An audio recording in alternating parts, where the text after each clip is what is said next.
সোনালী চকচকে পুঁতির একটা আস্ত বাক্স নিল। সারা রাত খেটে সে ওই পুঁতি দিয়ে দারুণ এক পোশাক বানালো। পরদিন সকালে পুঁতি বসানো সেই পোশাক দেখে সবাই অবাক, এমনকি ফ্যাশন ডিজাইনের মাস্টার তার বসও তা দেখে বস নিজেই পোশাকটার কৃতিত্ব নিতে চাইল। কিন্তু এটাই ছিল লতার চাল, কারণ ওই পোশাকেই বস অনিমাকে হারানোর রহস্য লুকানো ছিল। সন্ধ্যায় কোম্পানির নতুন ফ্যাশন শো এর রেড কার্পেটে একটা বাইক থামলো। ধোঁয়ায় ঢাকা বাইক থেকে লতা এক নতুন রূপে বেরিয়ে এলো। সোনালী আর কালো রঙের পোশাক সবার নজর কাড়ল।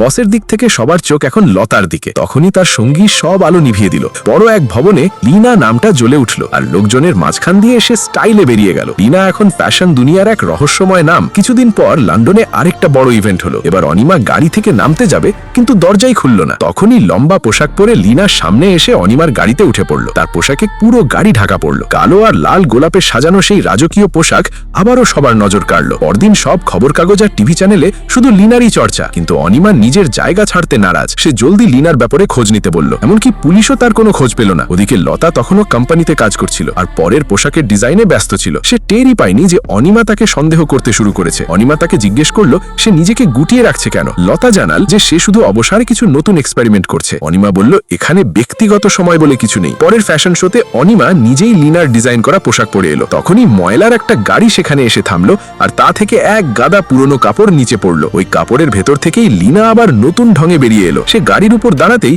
সব কাপড় মিলে 15 মিটার লম্বা এক দারুণ পোশাকে বদলে গেল। লোকজন ছবি তুলতে ছুটলো, আর ফ্যাশন শো এর আয়োজক অনিমার রাগে কাঁপতে লাগলো। এবার ফ্যাশন হাউসের বিক্রি কমতে শুরু করলো। অনিমা উকিলদের বলল লীনাকে জেলে পাঠাতে, কিন্তু তাকে আটকানোর মতো কোনো আইনই ছিল না। অনিমার শেষ ভরসা ছিল বছরের সবচেয়ে বড় ফ্যাশন শো, যেখানে সে ওই সোনালী পোশাকটা পরে নিজের হারানো সম্মান ফেরাতে চাইল। ওদিকে লীনা তার সঙ্গীকে ফ্যাশন হাউসে পাঠিয়ে ইচ্ছে করেই কিছু প্রমাণ ফেলে রাখলো, যাতে অনিমা ভাবে কেউ পোশাক চুরি করতে চায়। অনিমা জলদি সব পোশাক একটা সিন্দুকে আটকে রাখলো, কিন্তু লীনা তো এটাই চেয়েছিল। ফ্যাশন শোর দিন সিন্দুক খুলতেই ভেতর থেকে শত শত পোকা বেরিয়ে এলো। সব পোশাক নষ্ট হয়ে গেছে, আর লোকজন ভয়ে পালাতে লাগলো। আসলে ওই সোনালী পুঁতিগুলো ছিল